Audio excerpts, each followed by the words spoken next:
भगत कंवरराम सखर ज़िले के जरवार ॻोठ तालुके मीरपुर माथेले में रहंदड़ एक मिस्कीन वाणे भाई ताराचंद जो फर्ज़ंद हो। संदसि वालदा जो नालो शर्मती तीरथ बाई हो। चवनि था त हुननि खे 1885 धारे भाई सतराम दास जी दुआ सां ही पुटु ॼाओ हो, तंहिं करे ॼमण सां ही भाई जे हवाले कयाऊंसि। भाई सतराम दास पाण भगत हो, सुफ़ियाणा कलाम चवंदो हो। कंवरराम अरबी सिंधी लिखी न ॼाणींदो हो, उन करे गुरमुखी में लिखंदो हो।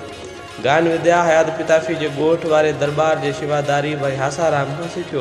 वॾे थियण बाद अची भाई सतराम दास वटि रहण लॻो ऐं साणसि गॾु भगत विझंदो हो। भाई सतराम दास जे देहांत खां पोइ हू जुदा भगत करण लॻो, पर जिथे भगत लाइ वेंदो हो त भाई सतराम दास जी आका जो माण्हू वठी हुनजी आज्ञा सां भॼन भाव कंदो हो। संदसि वालद हुनजी शादी भाई आटूमल महंगराणी वारे जी न्याणीअ सां 18 वरनि जी जमार में कराई। भगत साहब शिकिल में सुहिणो हो, अखियूं रौनक वारियूं हुयसि ऐं संदसि आवाज़ में हद दर्जे जो मिठास ऐं दर्द हूंदो हो।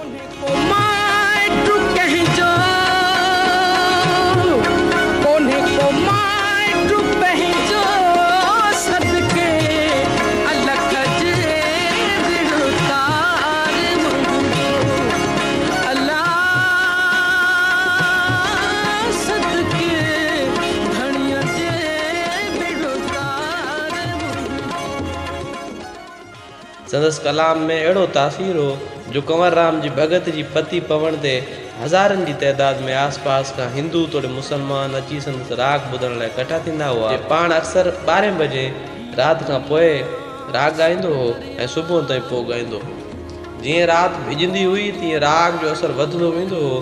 परे परे खां आयल माण्हू सारी राति वेही राग ॿुधंदा हुआ। राग पूरे थियण खां अॻु उन्हनि मां को बि ॿाहिरि न निकिरंदो हो। संदसि राग में घणो हिसो सूफ़ी कलाम हूंदो हो।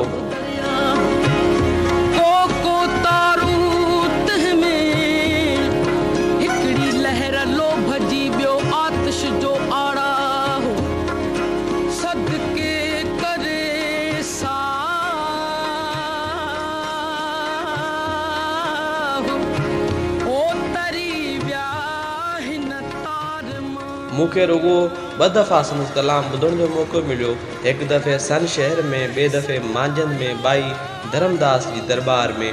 उहे ॿई मौक़ा जॾहिं यादि पवंदा आहिनि त अखियुनि मां नीर वही ईंदा आहिनि। सिंधी में चवणी आहे त पत्थर पराओ सूर सभु का पंहिंजा रोए। मूंखे उन वक़्तु कंहिं महिल गुज़र करे वियल दोस्तनि, हमनफ़ साथियुनि, जनम खां गॾु गुज़रण वारनि संगतियुनि सां कयल मुलाक़ात, रस रिहाणियुनि, संदनि छॾियल टिकाणनि, टोलनि, किताबनि, रिवायतुनि जी यादगिरी अचो सताए।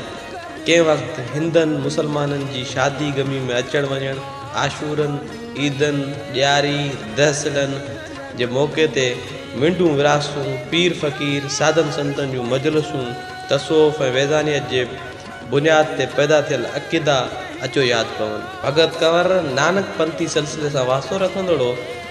हिकु जो पैगाम ॿिए जे आवाज़ सां गॾिजी उहो तरनुम थो पैदा करे, जंहिंजी ख़बर सिर्फ़ु लॻी वालिया खे पइजी सघे। अक्सर ॻाईंदड़ ॻाइण वारे पैसे ते गुज़रान कंदा आहिनि, पर भगत कंवर उन मां हिकु पाई बि पंहिंजे क़दम न आणींदो हो। संदसि गुज़रान दुकान ऐं वापार ते हूंदो हो। मिलियल पैसा अंधनि, मंडनि, ग़रीबनि, मोहताजनि, यतीम ॿारनि, बेवा औरतुनि में तक़सीम करे छॾींदो हो। उनमें हिंदू मुस्लिम जो फ़र्क़ु न रखंदो हो। हू कलाम माण्हुनि जी तफ़रीह, तब ऐं दिलि विंदराइण लाइ न चवंदो हो, पर सिंध जी सुफ़ियाणा कल्चर जे पैगाम पहुचाइण लाइ प्रचार थी ॻाईंदो हो। उनमें पाण विञाइण, पाण सुञाणण, मोहबत, इख़लाक़ जा सबक़ समायल हूंदा हुआ। भगत साहब जे हयाती ते हिकु नायाब किताब श्री तीरथ बसंत लिखियो आहे। उन जे पढ़ण लाइ आउं भगत कंवरराम ऐं सिंधी तहज़ीब जे प्यासनि खे मशवरो ॾींदुसि।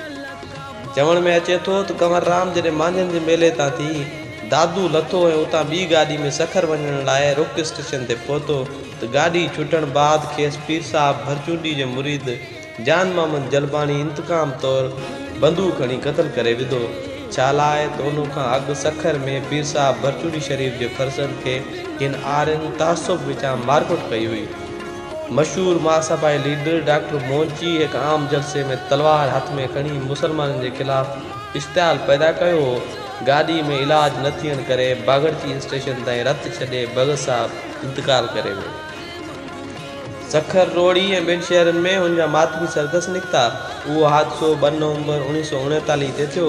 संदसि अग्नि संस्कार जरवार जे ॻोठ में कयो वियो। हिन क़िस्म जा वाक़िआ सिंध जहिड़े सुफ़ियानी ज़मीन ते कटरपणी जे दौर जो आगाज़ हुआ। उन खां पोइ मस्जिद मंज़िलगाह जी तहरीक में किन इश्ताल पसंद माण्हुनि तरफ़ां हिंदनि मुसलमाननि जे विच में हद खां वधीक ॾफेड़ ऐं वेर विरोध पैदा कयो वियो, जंहिंजो नतीजो उहो निकितो जो सखर उन जी पसगिरदाई में खूनरेज़ क़तलाम थियो।